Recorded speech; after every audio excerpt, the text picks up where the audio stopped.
વડોદરાની એમએસ યુનિવર્સિટીની હોસ્ટેલમાં 124 વિદ્યાર્થીઓને ફૂડ પોઈઝનિંગની અસર થતાં સારવાર માટે હોસ્પિટલમાં ખસેડાઈ હતી, જ્યાં હાલ તમામની હાલત સ્થિર છે। કેટલીક વિદ્યાર્થિનીઓને પ્રાથમિક સારવાર અપાયા બાદ રજા પણ આપી દેવામાં આવી છે। 350 વિદ્યાર્થિનીઓને ભોજન લીધા બાદ મોડી રાત્રે પેટમાં દુખાવો શરૂ થયો હતો। ત્યારબાદ 124ને સયાજી હોસ્પિટલમાં દાખલ કરવામાં આવી હતી, જ્યાં તેમની સ્થિતિ સ્ટેબલ છે। યુનિવર્સિટીના એસડી હોલમાં મોટાભાગની વિદ્યાર્થિનીઓને ઝાડા ઉલટી થયા હતા। તબિયત લથડતા તાત્કાલિક એસએજી હોસ્પિટલ ખાતે વિદ્યાર્થિનીઓને ખસેડવામાં આવી હતી। 124 વિદ્યાર્થિનીને સયાજી હોસ્પિટલના વિવિધ વોર્ડમાં દાખલ કરવામાં આવી છે। ઉલ્લેખનીય છે કે ખીર, પનીર અને દાળ ભાત જમ્યા બાદ 350 વિદ્યાર્થિનીને મોડી રાત્રે પેટમાં દુખાવો શરૂ થયો હતો। આ અંગે કેરળની વિદ્યાર્થિની દ્વારા જણાવ્યું હતું કે મેં રાત્રે હોસ્ટેલમાં ભોજન લીધું હતું, જેમાં પનીર, ભુરજી, ખીર, રોટલી અને ભાત ખાધા હતા। રાત્રે 1 વાગ્યા પછી તબિયત લથડી હતી અને પેટમાં ખૂબ જ દુખતું હતું। હું હંસા મહેતા ગર્લ્સ હોસ્ટેલમાં રહું છું। એમએસ યુનિવર્સિટીના ફાઇનલ વર્ષમાં અભ્યાસ કરતી એક વિદ્યાર્થિનીએ જણાવ્યું હતું કે મારું નામ માનુષી છે। ગઈકાલે જ અમારું મેસ ખુલ્યું હતું અને અમે બધાએ ભોજન લીધું હતું। જે કોઈ લોકોએ આ ભોજન લીધું હતું તે તમામને ફૂડ પોઈઝનિંગની અસર થઈ છે। જમવામાં પનીર, ભુરજી, દાળ ભાત, રોટલી હતી। એમાં રોટલીની ક્વોલિટી ખૂબ જ ખરાબ હતી।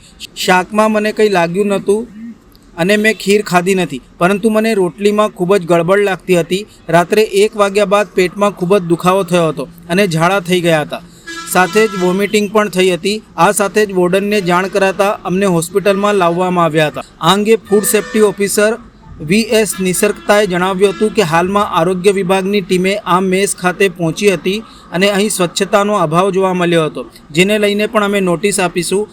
હાલમાં 3 ફૂડ ઇન્સ્પેક્ટરો કામ કરી રહ્યા છે અને વિવિધ નમૂના એકત્રિત કરવામાં આવી રહ્યા છે। સાથે જ એફએસએલની ટીમ પણ સ્થળ ઉપર કામગીરી કરી રહી છે। આ અંગે એમએસ યુનિવર્સિટીના incharge vice chancellor professor Dhanesh પટેલે જણાવ્યું હતું કે ગઈકાલે રાત્રે યુનિવર્સિટીના એસડી હોલમાં જમ્યા બાદ આ ઘટના બની છે।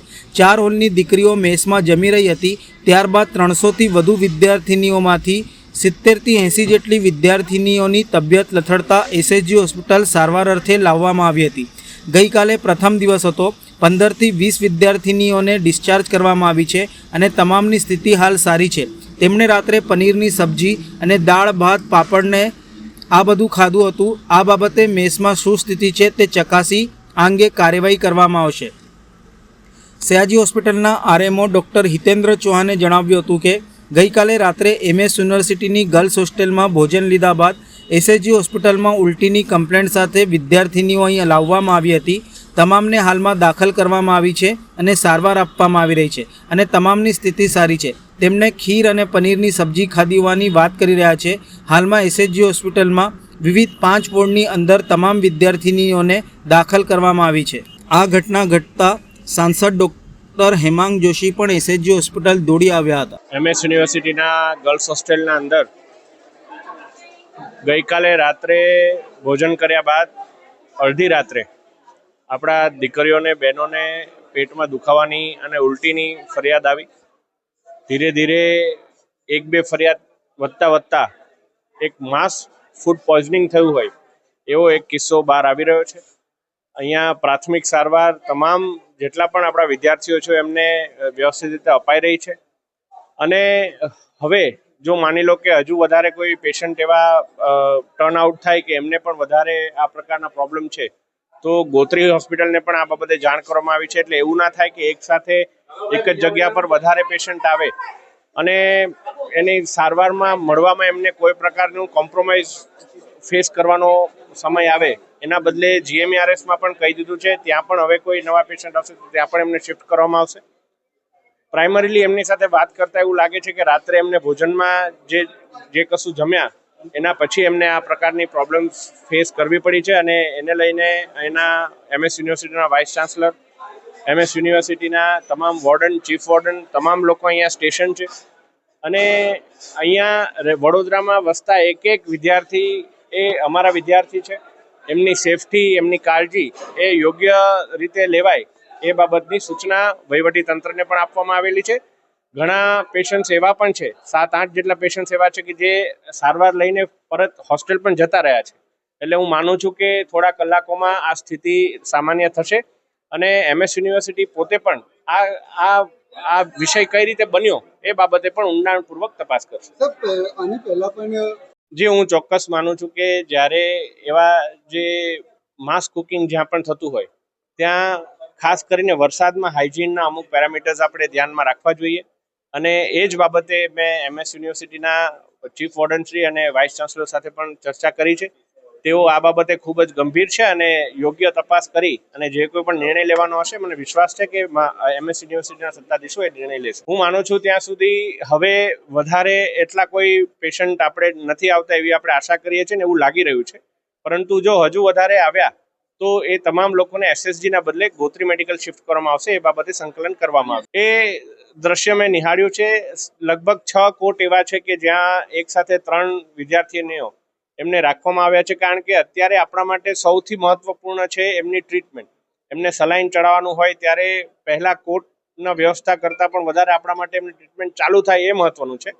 પરંતુ જેવું સ્થિતિ સામાન્ય થઈ જાય એમને એમનો અલાયદો કોટ પણ ફાળવવામાં આવશે. અખિલ ભારતીય વિદ્યાર્થી પરિષદ દ્વારા હોસ્ટેલના અને આપણે MS યુનિવર્સિટીના જે પણ એ છે સત્તાધીશો છે એમને વારંવાર આવેદનપત્રો આપવામાં આવ્યા છે. વારંવાર જે હોસ્ટેલની મેસની ફૂડ ક્વોલિટી છે એના પર પ્રશ્ન ઊભો કરવામાં આવ્યા છે. દરેક વખતે વિદ્યાર્થીઓનો પ્રશ્ન રહે છે કે ફૂડની ક્વોલિટી સારી નથી, એની અંદર ઘણીવાર કીડાઓ નીકળે છે. આવા પ્રશ્નો હજારો વાર વિદ્યાર્થીઓ તરફથી આવે છે, જેના ઉપર અખિલ ભારતીય વિદ્યાર્થી પરિષદે ઘણીવાર પોતાના આવેદનપત્રો આપ્યા છે, પણ સત્તાધીશોની આંખની અંદર જાગી નથી. આજે રાતના 3 વાગે છે અને પ્રાઇવેટ હોસ્પિટલની અંદર 15 બેનો દાખલ છે, જે આપણા સત્તાધીશોની ભૂલના કારણે છે. આજે સાંજે MSUની ગર્લ્સ હોસ્ટેલ, હાઉસ ઓફ પ્રેસિડેન્ટની ગર્લ્સ હોસ્ટેલના મેસમાં 150 થી વધારે બહેનો હતા, જે MS યુનિવર્સિટીની જે વિદ્યાર્થીનીઓ છે, જેના માતા પિતાએ ભરોસો કરીને આ સત્તાધીશોના ભરોસો કરીને જ્યારે પોતાની વિદ્યાર્થીઓને પોતાની છોકરીઓને અહીંયા ભણવા માટે મોકલે છે, એ લોકો જ્યારે અહીંયા પોતાની મેસમાં જમે છે ત્યારે 150 છોકરીઓએ જ્યારે જમ્યું ત્યારે એનામાંથી 15 છોકરીઓને ફૂડ પોઈઝનિંગ થઈ છે. અને 15 છોકરીઓ આજની તારીખમાં અડધી રાતના 3 વાગે અહીંયા પ્રાઇવેટ હોસ્પિટલમાં દાખલ છે. એમના પેરેન્ટ્સ એમના ઘરે છે, જે આરામથી ઊંઘે છે, આ વિચારીને કે MS યુનિવર્સિટીના જે સત્તાધીશો છે એ અમારી છોકરીઓનું ધ્યાન રાખતા હશે. અને અહીંયાના સત્તાધીશો ઊંઘે છે અને એ લોકોને આ વસ્તુની પણ ભાન નથી કે છોકરીઓને જો એમની જવાબદારી પર મા બાપ મોકલે છે તો એમને ખાવાનું કઈ ક્વોલિટીનું આપવું. અત્યારે મારી પ્રાયોરિટી દીકરીઓને સાજી કરીને હોસ્ટેલ મોકલવાની છે. ઘટના બની છે, 150 જેવી છોકરીઓ, 150 જેટલી છોકરીઓ નથી, ટોટલ લગભગ 35 થી 40 છોકરીઓ છે. હમણાં લાવવામાં આવી છે. હા, જે છોકરીઓ આવી છે એ છોકરીઓ સાંજનું જમ્યા પછી અમને તકલીફ થઈ છે અને એ બાબતે અમે અત્યારે SSG હોસ્પિટલમાં દરેક દીકરીઓને લઈને આવ્યા છે અને એની તાત્કાલિક ટ્રીટમેન્ટ અમે શરૂ કરી દીધી છે. ના, હું હોસ્ટેલ ઉપર જઈને જ આવ્યો. હોસ્ટેલ ઉપર જે છોકરીઓને જે કંઈ તકલીફ હોય એટલે એમને કહી દીધું છે અહીંયા રવાના થવા માટે, પણ મોટાભાગની છોકરીઓ અમે અહીંયા એડમિટ કરી દીધી છે. હોસ્ટેલ ઉપર હવે સ્ટેબલ છે, હવે કોઈ તબિયત વધારે ખરાબ નથી. હમણાં હાલ કેટલી થઈ? અત્યારે હાલ લગભગ 35 થી 40 છોકરીઓ અહીંયા એડમિટ કરેલી છે. શું ખાવામાં કઈ કઈ? હા, બની શકે. હવે આના પર અમે તપાસ કરીશું. સાંજે જમવામાં કઈ મેસમાં જમવામાં આવ્યું છે, શું